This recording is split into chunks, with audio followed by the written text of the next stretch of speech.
Hey guys, oSgtKickAss here and welcome to this video. As I'm sure you can tell by the title of this video, what we're going to be doing today is we're going to be doing a reaction video to Epic Rap Battles history, and we're going to start off with J.R.R Tolkien versus George R.R Martin. So let's get straight into it.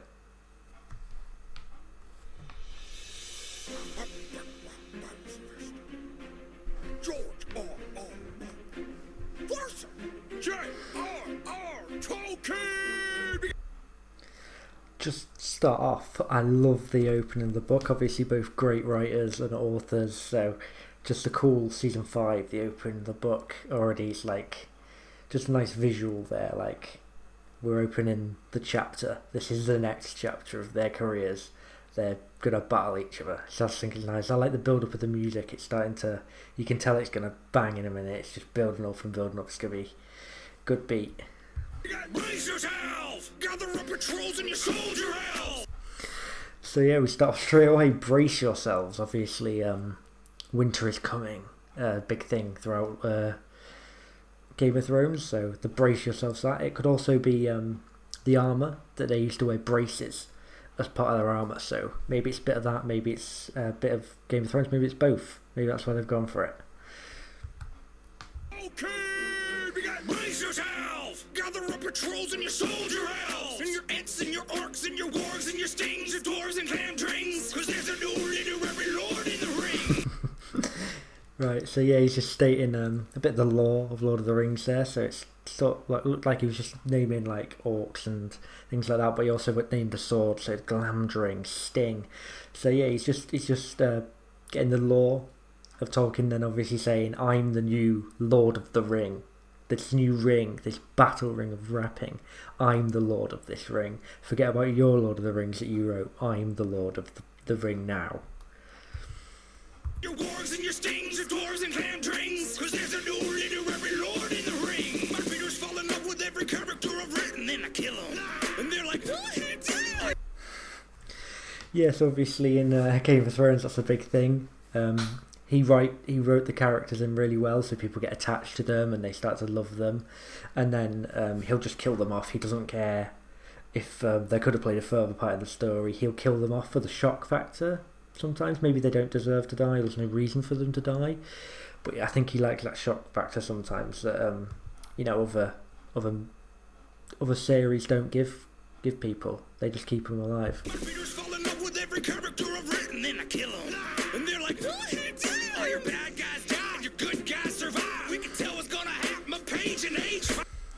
Yeah, so obviously there, like I just said, all the good guys, in a lot of stories they survive, and he's trying to claim this to Tolkien. I don't think it's exactly true, because obviously Boromir dies, and Theodred, Theoden's son, he also dies, so it's not completely true to say they all survive, but yeah, it is a typical story of everything turns out for the good in the end, and yeah, there's no real shock factor apart from Boromir dying and Gandalf obviously when he comes back though. So he does die, but then he comes back as Gandalf the White. So, but apart from that, you're right. Most of the main characters, Sam, Frodo, Aragorn, they all survive. You're all seeing how to find some sex in your movie. Yeah. Ditch the Goonie and cast a couple boobies. Yeah, so obviously there he's saying the all-seeing eye, the eye of Sauron, just to find some sex in the movies, because obviously Lord of the Rings is known, there's no sex in it, whereas Game of Thrones it really broke down barriers. There was a lot of nudity, a lot of sex, a lot of swearing, violence, everything. It was very R-rated, whereas Lord of the Rings, there's the violence but there isn't the nudity. So he's saying ditch the Goonies, because obviously Sean Astin, the one who played Sam, he was also in the Goonies. So and the Frodo, all the other hobbits, they sort of do look like characters from the Goonies. So he's sort of saying drop them and cast some boobies, as he put it. Just cast some fit women. I mean, Arwen, there's her, but apart from her and possibly Galadriel, you're a bit slim for choices. So that's what he's sort of just show some nudity, show some sexy. Is it your plots and not David the Gnome? Your hobbit hole heroes can't handle my throne. So yeah, David the Gnome, obviously, it's a children's book, and I think in the end that some of the characters, the two main characters, I believe they do die. So he's saying, "Oh, this is even that children's book is more risky and more edgy than your books." But obviously, I think Lord of the Rings, and it does delve deep into some dark themes and stuff. And then obviously, you can't handle your Hobbit hole heroes can't handle my throne. So the throne, he's just saying he's the king, and stuff like that. So yeah. Kings, queens, dragons, dwarves, horses, fortresses, magic, and swords. You hobbit my whole shit, you uninspired hound. Oh, yeah, that's good. So yeah, obviously listing off a lot of things there that he has in his movies. So he's got kings, the queens, the dragon Smaug, and dwarves, yeah, and all those other stuff. And obviously Tolkien, he revolutionized the fantasy development. I mean, he inspired RPG games. So he's basically saying that George R.R. Martin just stole all this stuff, and like they say, people, you bit my style, you bit this, you bit that. He's saying Hobbit because obviously the Hobbit's from Lord of the Rings. So he's a bit of wordplay there, but he's just making the point that a lot of the stuff in Game of Thrones was stolen from Tolkien. Fortresses, magic, and swords. You hobbit my whole shit, you uninspired hound. You want a war, George? Welcome to Shire Rock. Shire-Rack.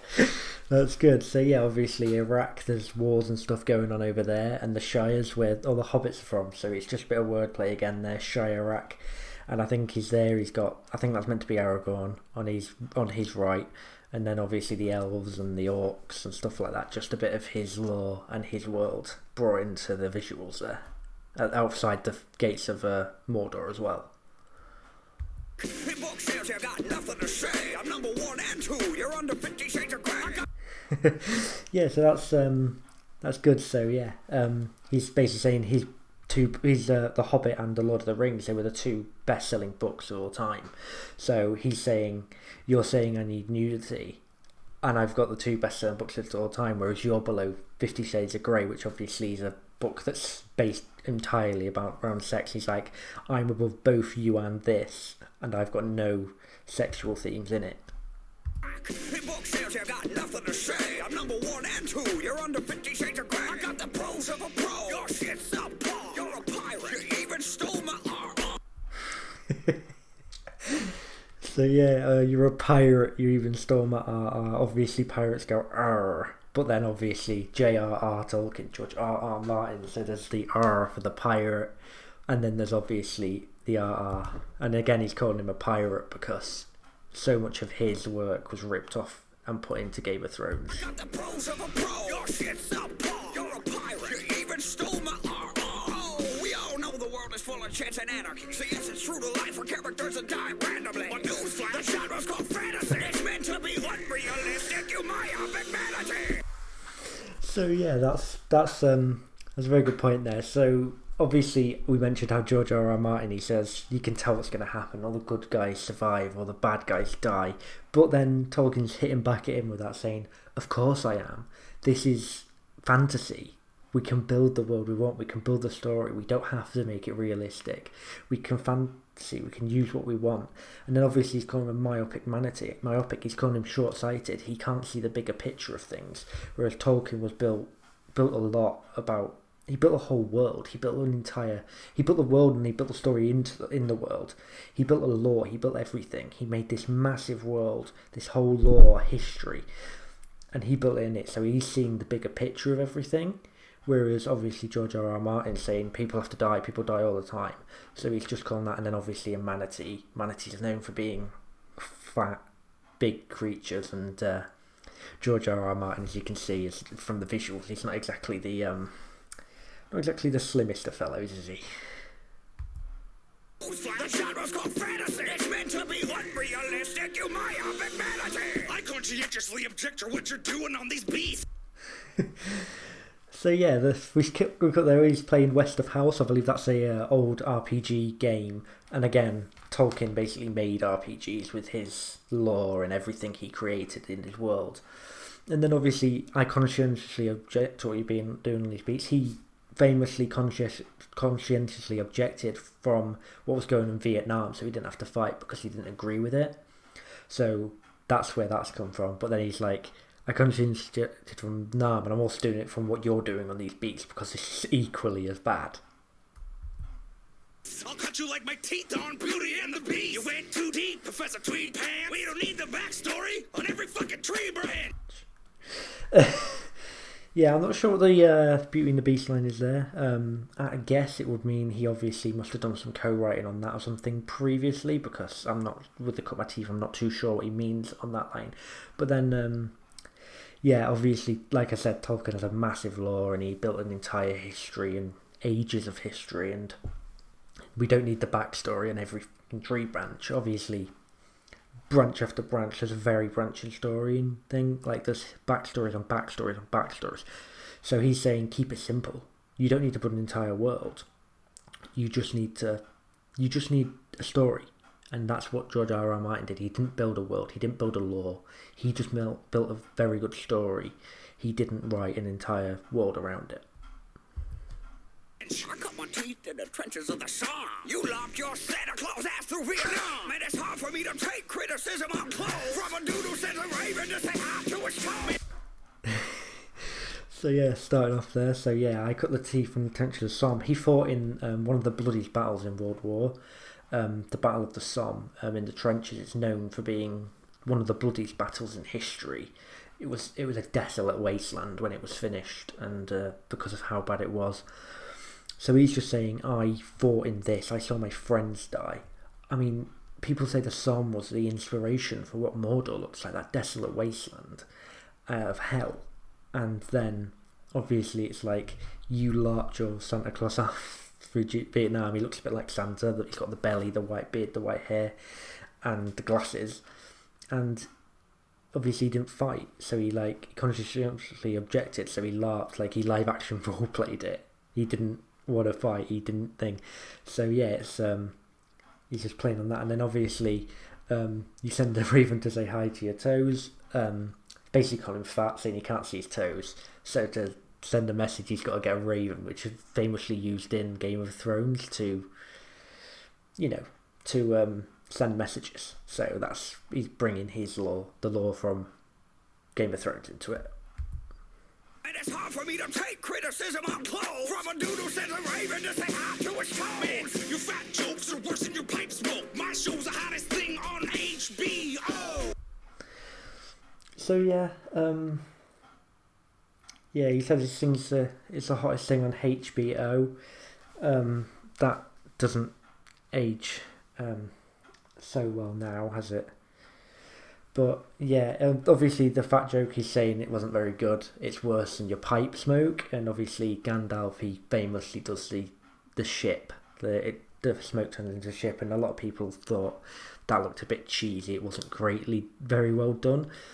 So that's what he's sort of bringing it back to on there. So he's just saying your jokes are worse than that, and that's awful. So that's what he's alluding to there. Your fat jokes are worse than your pipe smoke. My show's the hottest thing on HBO. I'm rock and roll, you're a nerdy little nebbish, and I may be dirty, but you got a hairy foot fetish, dog. So yeah, obviously the hairy foot fetish. So yeah, it's the hobbits. Obviously, they have like hairy feet and stuff, and there's really no need for it. And he's saying he's more rock and roll, whereas Tolkien's a little nerd who has a foot fetish and hairy feet. So yeah, that's what he's just saying. I'm rock and roll, I'm cool and stuff like this. Whereas you've got this weird little fetish going on. I'm rock and roll, you're a nerdy little nebbish, and I may be dirty, but you got a hairy foot fetish, dog. Even the names of your characters suck. Got buffers and boofers and brandy bucks. I got a second breakfast for all them goofy fucks. Lift up my gut and teabagging's my nut. So yeah, obviously the names, the boofers, buffers, brandy bucks, obviously they're not the greatest names, like Baggins as well. So yeah, they're not the best names that he came up with, but so he's just saying that. And then he's like, second breakfast, obviously Pippin, or is it Merry? I think it's Pippin. Yeah, Pippin says says to Aragorn, when's second breakfast? So it's like, he's also saying he doesn't care that he's fat at the same time, because it's like, where's my second breakfast?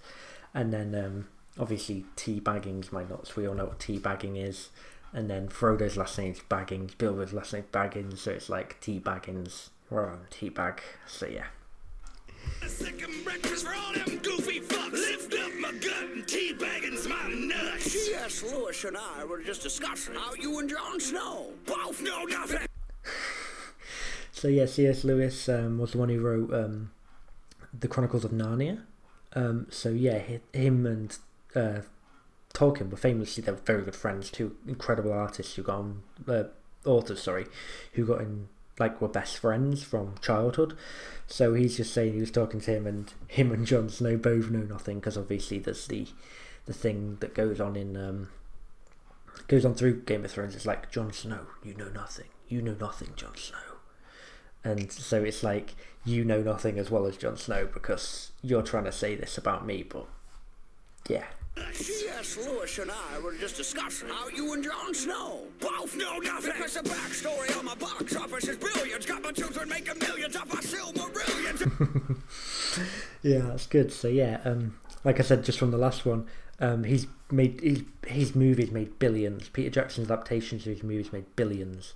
And then he's got his children making millions off his Silmarillions. Christopher Tolkien, big shout out to him. Obviously the son of J.R.R Tolkien. He famously he posted a lot of his father's work. So the Silmarillion was famously one of that. A lot of lore and deep history in that. Christopher Tolkien brought it all together and published it. So it's like he's making what J.R.R Tolkien left for his son Chris and all his children. They're now making millions off of it, because he didn't just make one story. He's built an entire world that his children's and his children's children will be able to explore and publish. So yeah, he's just saying, you clearly don't know anything, because my backstory that I built, that you're slagging off so much, has got so much. It's made my children millions off of it. Because the backstory on my box office is billions. Got my children making millions off my Silmarillions. And I'm more rock and roll than you ever been. Don't believe me? Ask Led Zeppelin. Yeah, so obviously Led Zeppelin, they famously have said that a lot of their songs, because of Rock and Roll Band, were inspired by Tolkien's Stairway to Heaven. Things like that was inspired by his lore, by his stories. So obviously George R.R. Martin said, I'm more rock and roll, you're just a nerd.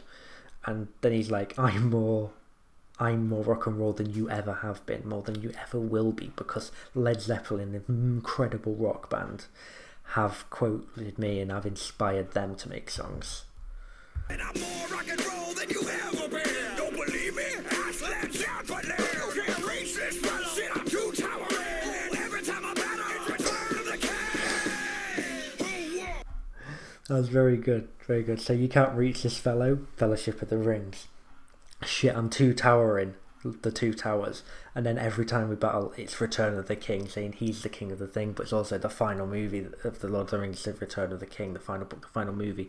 So he's got the three titles into that all at once. So yeah, there's some very good lines there.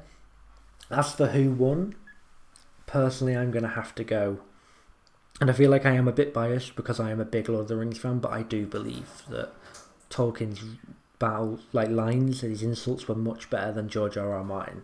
So for me, I'm going to have to go for Tolkien winning on this one. But yeah guys, I hope you did enjoy. If you did, make sure to hit that subscribe button, hit the like button, leave some comments on your favourite lines, any battles you want me to do in the future, and like I said, gaming videos will be coming very shortly guys.